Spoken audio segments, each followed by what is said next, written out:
മൃത ആരോഗ്യവതി ആയതിൽ ദുഃഖിക്കുന്ന ഒരേ ഒരാൾ നീ മാത്രമായിരിക്കും. നമ്മുടെ ഉമ്മർലാദേവി പിന്നെയും വർഷം ഇൻസൾട്ട് ചെയ്ത് തുടങ്ങുകയാണ്. അമ്മ പലപ്പോഴും ഇങ്ങനെയാ, വേണ്ടതിനും വേണ്ടാതിനും ഒക്കെ വർഷയെ കുറ്റം പറയും. എന്താ പറഞ്ഞേ? അമ്മ ഒന്നും ആലോചിക്കാതെ പറഞ്ഞതായിരിക്കും. വിട്ടേക്ക് വർഷം. ഇവനും കാര്യം അറിയോ? ഞാൻ എന്തോ ആലോചിച്ച് മാത്രമേ ചെയ്യാറുള്ളൂ. ഓക്കെ. അല്ല, വയ്യാത്ത മൃതനെ കൊണ്ട് എങ്ങോട്ടാ പോണേ? നിങ്ങൾ എങ്ങോട്ടാ? ഒന്ന് പുറത്തു പോവാ. പിന്നെ അങ്ങോട്ടാന്ന് പറഞ്ഞാൽ പുറത്തേക്കൊന്നും ഞാൻ അറിഞ്ഞൂടെ. എങ്ങോട്ട്, ഏത് സ്ഥലം, എവിടേക്ക് പോകുന്നു? എന്നിട്ട് എന്നോട് പറഞ്ഞില്ലല്ലോ. അതെ, ഉമ്രുവിനോട് എന്താ പറയാ? ഞങ്ങൾ കൊച്ചു കുട്ടികളാണോ അങ്ങോട്ടും ഇങ്ങോട്ടും ഇറങ്ങുമ്പോ അനുവാദം ചോദിക്കാൻ? അമൃതേ,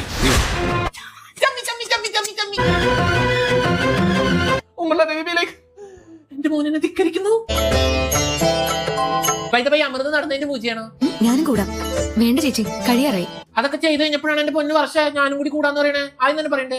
അവള് വേണ്ടെന്ന് പറഞ്ഞില്ലേ, പിന്നെ നീ എന്തിനാ ഇങ്ങനെ ശല്യം ചെയ്യുന്നേ? ഉമ്രുവിനെ അത് ഇഷ്ടപ്പെട്ടില്ല. വർഷം ഒന്ന് ഹെൽപ്പ് ചെയ്യുന്നതിൽ ഒരു തെറ്റുമില്ലല്ലോ. ഇവനെ പിന്നെ ധിക്കരിക്കുന്ന അവിടെയല്ല, ആദ്യം മുത്തശ്ശിക്ക്. പൂജയുടെ വിളക്ക് കൊടുക്കാനും പാർശ്യാലിറ്റിയുടെ ആരുടെ അനുവാദത്തിന് വേണ്ടി കാത്തു നിൽക്കാൻ ഈ വർഷയ്ക്ക് മനസ്സില്ല. അങ്ങനെ വിളക്ക് കൊടുക്കാത്തതുകൊണ്ട് വർഷം അടങ്ങിപ്പോ. പൂജ സമയത്ത് അമ്മയ്ക്ക് ഇത് ഒഴിവാക്കാമായിരുന്നു. ഇവൻ ഉമ്രുവിനെ പിന്നെയും തള്ളി പറയണു. അർജുൻ എപ്പോഴെങ്കിലും ആരുടെങ്കിലും അടുത്ത് ഒന്നായാലും പറ്റൂ. ഒന്നില്ലെങ്കിൽ അമൃതയുടെ അടുത്തില്ലെങ്കിൽ ഉമ്രുവിന്റെ അടുത്ത്. ഞാൻ അടുക്കളയിലേക്ക് പോവാ. ഞാനും കൂടാം. കൂടെ അമൃത കൂട് പോയി കറി വെക്കി.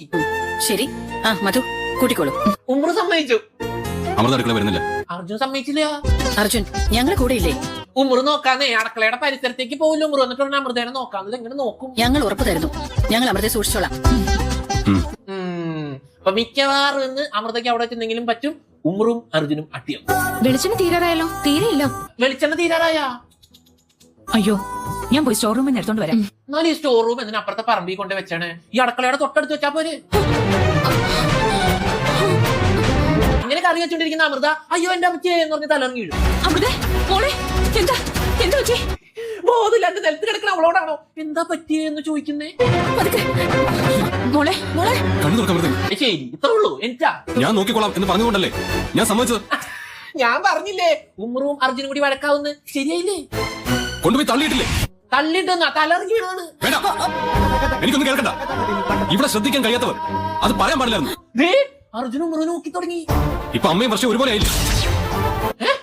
വർഷയ്ക്ക് ഇത്ര മാലും കമ്മലും പൊട്ടൊന്നുമില്ല. രണ്ടുപേരും കൂടി ഇവിടെ തള്ളിയിട്ടില്ലേ? ഞാൻ തള്ളിട്ടുണ്ടാ പോടാ. അവൾ തന്നെ തലറിഞ്ഞൂടാ. അർജുൻ, ഇനി ഇവളുടെ കാര്യങ്ങള് ഞാൻ നോക്കിക്കോളാം. അങ്ങനെ പാവം നമ്മുടെ ഉമ്രു അവിടെ ഇരുന്ന് കരയും. അമ്മയുടെ മുമ്പിൽ ഇത്രയും ഉച്ചത്തിൽ ആരും ഇതുവരെ സംസാരിച്ചിട്ടില്ല. യെസ്, ആ റെക്കോർഡിംഗ് എനിക്ക് സ്വന്തം. അത് കേട്ട് കഴിഞ്ഞപ്പോ ആ മുഖം ഒന്ന് കാണുമായിരുന്നു. അശോ, കാണാൻ മറന്നു. അമ്മയുടെ ഇത്രയും ദയനീയമായ മുഖം ഞാൻ ഇതിനു മുമ്പ് കണ്ടിട്ടേ ഇല്ല. ഞാൻ കണ്ടുണ്ട്. നിന്നോടുള്ള അമിതമായ സ്നേഹം കൊണ്ട് ഞാൻ എതിർത്തു. അതിലെന്താ തെറ്റ്? ഒരു തെറ്റൂല്ല. സ്നേഹം എനിക്ക് വേണ്ടെന്ന് പറഞ്ഞില്ലേ? എനിക്ക് വേണ്ട. എനിക്കും വേണ്ട. അമൃതയെ എനിക്ക് ശ്രദ്ധിക്കാൻ കഴിഞ്ഞില്ല. എന്റെ തെറ്റാണത്. ഇപ്പോഴേലും സമ്മതിച്ചൂല. സോറി. ഉമ്രു സോറി പറഞ്ഞോ? ഭർത്താവിനെ തന്നെയാണ് ഏറ്റവും അധികം സ്നേഹിക്കേണ്ടത്.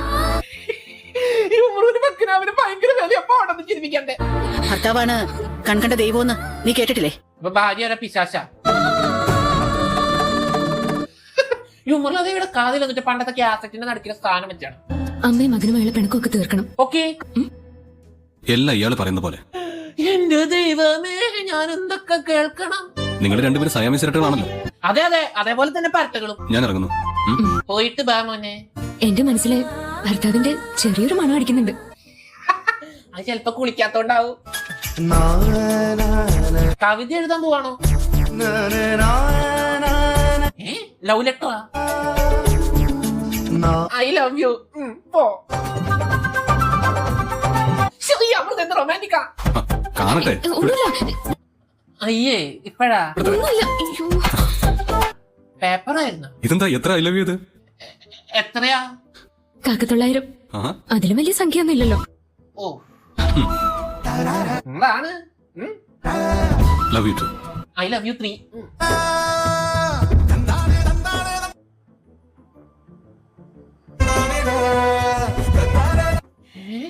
എന്താ അടുത്തേക്ക് വരുന്നേ? അമൃത, കള്ളമൊന്നും സമ്മതിക്കൂല. അർജുൻ ഓഫീസിൽ പോയില്ലായിരുന്നോ? പാലും പഴവും കൊണ്ട് വന്നേക്കാ മൂടുകളയാ.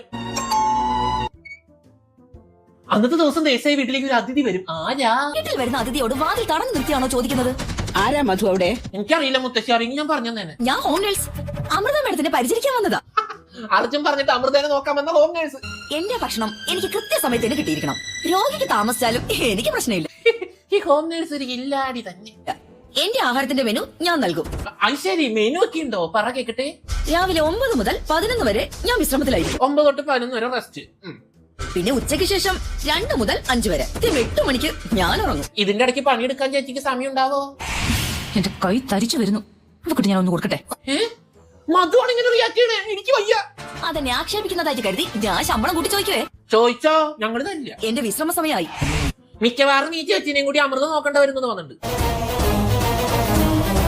അമൃതയ്ക്ക് നമ്മുടെ വർഷം പാലെടുത്ത് വെക്കുമ്പോ ചേച്ചി വരും. ഇതാർക്കായി പാലും ഫ്രൂട്ട്സും? അമൃതയ്ക്ക് പക്ഷെ ഇത് രോഗിക്ക് കൊടുക്കാൻ കഴിയില്ല. ചേച്ചി ബി ലൈക്ക്, ഇതാർക്ക് പാല്? അമൃതയ്ക്കാ? എനിക്കല്ലേ? അപ്പൊ വൃത്തിയില്ല. ശുചിത്വം ഇല്ല. ആഹാര സാധനങ്ങൾ എടുക്കുമ്പോഴേ എന്താ ഗ്ലൗസ് ഇടാതിരുന്നത്? വർഷ ബ്ലൗസ് ചേച്ചി ഇട്ടിട്ടില്ല, ഞാൻ ചുരിദാർ ഇട്ടാണ്. സാരി കൊടുക്കണവരല്ലേ ബ്ലൗസ് ഇടണ്ടേ? ഈ വൃത്തികെട്ട കൈകൊണ്ടെടുത്ത ഭക്ഷണം എങ്ങനെ രോഗിക്ക് കൊടുക്കും? എന്നാ പിന്നെ ചേച്ചിക്ക് ഒരു ഗ്ലൗസ് ഇട്ട് അങ്ങോട്ട് എടുത്തൂടെ? ഈ ഓറഞ്ച് എന്തിനാ കളയുന്നേ? ഓറഞ്ചും ഗ്ലൗസ് ഇട്ട് എടുക്കണോ? ഗ്ലൗസ് ഉപയോഗിച്ച് പാല് ഫ്രൂട്ട്സ് കൊടുക്കണം. അതുടനെ കിട്ടണം. ഉടനെ കിട്ടണല്ലേ? ഇപ്പൊ തരൂട്ടാ, ഒന്ന് വെയിറ്റ് ചെയ്യണേ. കൊടുത്തേക്ക്.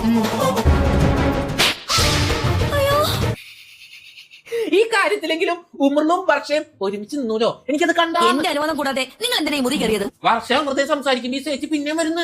ഈ കൈകൊണ്ട് മൂക്കിലെല്ലാം തന്നുണ്ടല്ലോ, ചോര വരും. ചേച്ചി എന്നൊന്നും ചെയ്യില്ലേ. ഇങ്ങനെ പേടിക്കരുത്. ഈ നിൽക്കുന്ന പെണ്ണനെ ഇൻസൾട്ട് ചെയ്തു. പക്ഷെ അമ്മച്ചാണ്, ഞാനത് ചെയ്തില്ല. അങ്ങനെ ചെയ്താലേ ഞാൻ ഈ ജോലി തുടരില്ല. ഉമറു വർഷനെ ആശ്വസിപ്പിക്കുന്ന. ഇനി ഇവളെ കുറിച്ച് എന്തെങ്കിലും നിങ്ങൾ പറഞ്ഞ ഇവളെ ഈ വീട്ടിലെ മരുമകളാ. ഇനി വർഷം ഉമറു ഒന്നിച്ചിട്ട് അമൃതേനെ പുറത്താക്കൂ. എന്താ എന്താ ഇവിടെ? എന്റെ അർജുൻ സാറേ. അപ്പൊ അർജുൻ വന്നു. ഇവരെല്ലാം കൂടെ എന്നെ തല്ലാൻ പിടിച്ച് നിർത്തിക്കുവോ? അതെല്ലാവർക്കും ബുദ്ധിമുട്ടായെങ്കിൽ പറയണം. ഞാൻ അമൃതയും കൊണ്ട് വേറെ എവിടെയെങ്കിലും പോവാം. എന്താ പറഞ്ഞേ? അമൃതയും കൊണ്ട് വേറെ എവിടെയെങ്കിലും പോവാം. ഈടുട്ടു വന്ന അർജുൻ, ഇവരിവിടെ നിന്ന് എന്തൊക്കെ അമ്മ ഒന്നും പറയണ്ട. ഉമറുവിനെ തള്ളി പറയുന്ന അർജുൻ. എല്ലാത്തിനും കാരണക്കാരി അമ്മ തന്നെയാവും. ഉള്ളത് പറയാലോ, ഇവരാരുടെയെങ്കിലും അടുത്ത് ഓന്ന് സ്വഭാവം കാണിച്ചിങ്ങനെ ഉറക്കുന്നില്ല. അർജുൻ, നീ ഒന്നും അറിയാതെയാ ഇപ്പൊ സംസാരിച്ചു. മുത്തശ്ശി, എനിക്കൊന്നും കേൾക്കണ്ട. മുത്തശ്ശി, ചമ്മി. എന്ത് പറ്റി ഉമറു? മോൻ തല തിരിഞ്ഞോയാ? എനിക്ക് അമ്മയോടൊന്ന് സംസാരിക്കണം. അതിന് മൈക്ക് വല്ലതും വേണോ? തമാശ പോടുന്നു. നിന്നോട് അർജുൻ പറഞ്ഞിട്ടില്ലേ മുറിയുടെ പുറത്തേക്ക് ഇറങ്ങരുതെന്ന്? ആന്താ ഇവള് നാഗല്യ? ഭർത്താവ് പറഞ്ഞ അനുസരിക്കില്ലെന്ന് തീരുമാനിച്ചോ?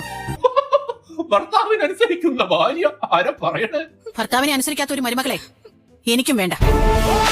അമൃതവില ഞാൻ തള്ളേ. മോനൊച്ചോച്ചാന് എന്നെ വെക്കിട്ട് തരേണ്ട ആവശ്യമൊന്നുമില്ല. എന്നോട് ഒച്ചൊന്നും വെക്കേണ്ട ആവശ്യമൊന്നുമില്ല. മേലിൽ ഇങ്ങനെയൊന്നും പറഞ്ഞ് എന്റെ മുന്നിലേക്ക് വരരുത്.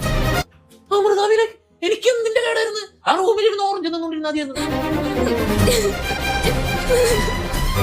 അർജുൻ നന്നായപ്പോ അമൃതയുടെ ഗ്ലിസറിൻ ജ്യൂസ് കുറയുന്ന ഞാൻ വിചാരിച്ചത്. ഇപ്പൊ ഉമർലാദേവി അമൃതേനെ കരയിച്ചു തുടങ്ങി. അവളുടെ ദുഃഖം കരഞ്ഞു തീർക്കാം. എന്താ ഞങ്ങളുടെ അമൃത കഴുതയാണോ? ശ്വാസം മുട്ട്.